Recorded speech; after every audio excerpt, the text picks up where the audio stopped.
ముగ్గురికి ఆరాధన జరిగించాలి అని చెప్పేసి ఆమె ఒక ఆర్డర్ ఇచ్చింది. ఆ తర్వాత ఆరాధనలు ఆరంభమై ఉన్నాయి. ఏ రోజున ఆరంభమై ఉన్నాయి?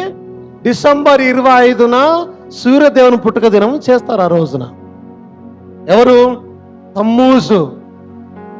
ఈ తమ్మూజు గురించే వారు ఏం చేస్తున్నారు? ఏడుస్తూ ఉన్నారు. ఎందుకు ఏడుస్తున్నారు? అక్కడ పేరు రాయబడింది. అంతకుముందు గ్రంథాలలో సూర్యదేవుని గురించి అని రాయబడింది. Praise the lord. ఆ సూర్యదేవునికి పుట్టిన వాడే ఎవడు? తమ్మూజు. అంటే అతడు సూర్యదేవుడే, ఇతడు పుట్టినాడు, ఇతడు సూర్యదేవుడే.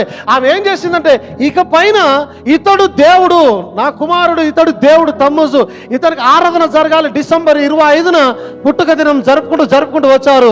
274వ సంవత్సరంలో ఔరేలియన్ అనే చక్రవర్తి ఏం చేశాడు?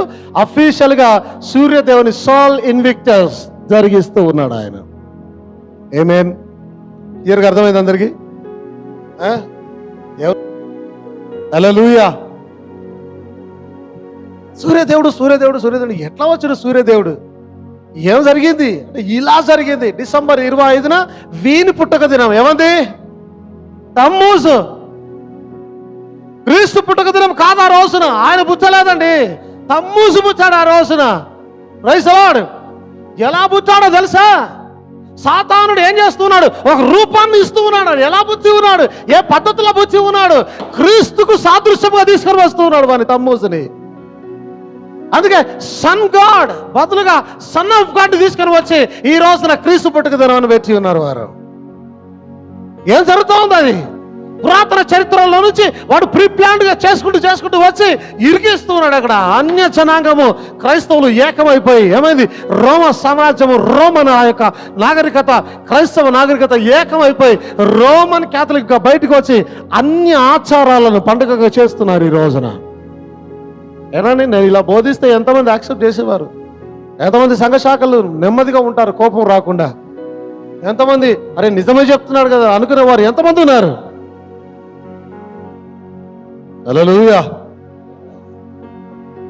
ఆమె ఇంకేం చెప్పిందంటే, ఈ యొక్క తమ్మూజు చనిపోయినటువంటి నిమ్రోద్ యొక్క ఇంకార్నేషన్, అంటే అతడే ఏమయ్యాడు? తమ్మూజుగా వచ్చాడు మరలా. కాబట్టి ఈయనని మీరు ఆరాధన చేయాలి, ఈయన దేవుడు ఇప్పటి నుంచి తమ్మూజు అని చెప్పేసి ఇప్పుడు ఏమైంది? తల్లి, కుమారుడు, తండ్రి. అవునా? ఆమేన్. ఇంకొక రకంగా చూస్తే పరిశుద్ధాత్ముడు కూడా కనిపిస్తున్నాడు అక్కడే మనకి. అంటే ఆ ముగ్గురిని చూస్తుంటే తండ్రి, కుమార, పరిశుద్ధాత్మ ఆ రూపం ట్రయాంగిల్ గా వారు కనిపిస్తూ ఉన్నారు అక్కడ. ఆ ముగ్గురిని తయారు చేసుకొని పిక్చర్ని బయటకు తీసుకొని వస్తూ ఉన్నాడు మెల్లిగా సాతానుడు. వాని కార్యాలు వానికి ఉన్నాయి. సంఘాన్ని ఎలా డిసీవ్ చేయాలి, క్రీస్తు పుట్ట కన్నా ముందే ఎప్పుడో ప్రీ ప్లాన్డ్ గా వాడు ఏం చేస్తున్నాడు? తీసుకొని వస్తున్నాడు వాటిని. ఆమేన్. హల్లెలూయా. ఆమేన్. హల్లెలూయా. మరియా మరియు తన యొక్క కుమారునిగా చూపిస్తున్నారు. ఇప్పుడు ఏం జరుగుతుందంటే, చాలా పిక్చర్స్ లో చూస్తే చూడక్కడ ఆమె మీద చంద్రుని ఆకారంతో ఇది ఉంటుంది పిక్చర్. ఇదట్లో ఆమె తల మీద చంద్రుని బొమ్మ ఉంటుంది. సో ఆ రోజున డిసెంబర్ 25న వాని పుట్టుక దినాన్ని జరిగించాలని ఆమె స్టార్ట్ చేయడము, అలాగ జరిగిస్తూ ముందుకు వెళ్ళడము. అది అలా కాలక్రమేణా వచ్చి 274వ సంవత్సరంలో ఔరేలియన్ చక్రవర్తి ద్వారా ఏమైంది? అఫీషియల్ గా సోల్ ఇన్విక్టస్, ఇక జయించబడినటువంటి సూర్యుడు. ఎందుకంటే వాడు జయించబడలేదని వాళ్ళు నమ్ముతారు. వాడు పోయి వచ్చి ఉన్నాడు, మరలా జీవిస్తూ ఉన్నాడు, దేవుడు అయి ఉన్నాడని వారు నమ్ముతూ ఉంటారు. అయితే వెంటనే సెమిరామిస్ ఆ తల్లి ఏం చేసింది? ఆమె ఆకాశ రాణిగా, అష్టార్తే దేవతగా కూడా రూపమెత్తింది. ఆమె ఆకాశ రాణి సెమిరామిస్, అష్టార్తే అని అంటారు ఆమెని. ఆ తర్వాత ఈ సింబల్స్ వారి మీదకి ఆటోమేటిక్గా వచ్చేసాయి. చంద్రుని సింబల్ రావడం, ఆ నక్షత్రం సింబల్ వారి మీదకి రావడం. నక్షత్రం గురించి మాట్లాడదాం, రేపటి దినం మాట్లాడదాం. నక్షత్రం సింబల్ రావడం అక్కడికి.